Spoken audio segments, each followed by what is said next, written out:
тот самый скорбный день стонали горы неба под сталинской жестокою рукой. Вершили суд над родиной моей.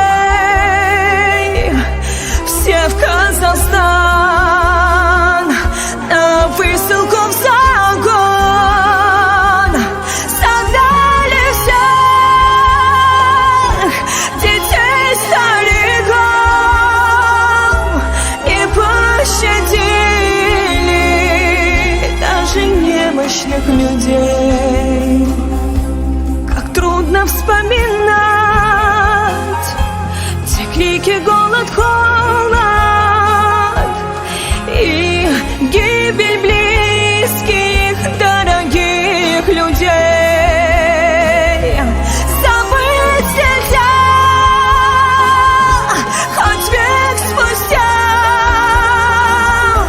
как дед, целуя землю, плакал, как дитя.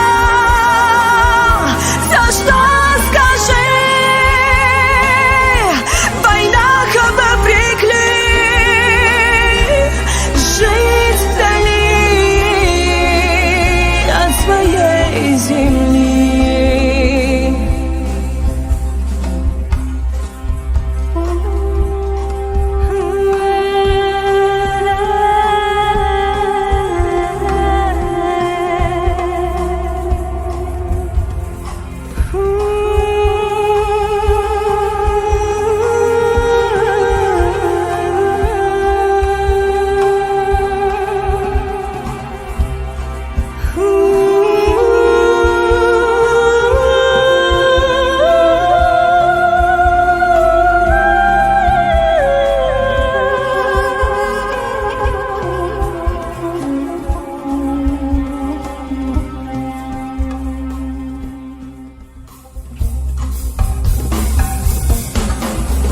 Навсегда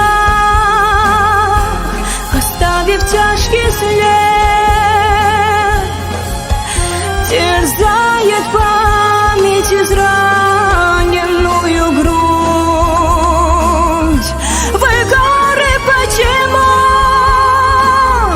не обрушились на нас, когда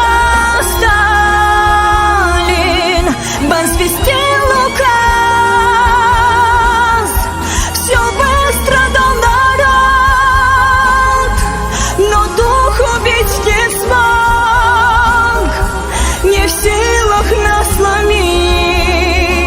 Мы будем дальше жить.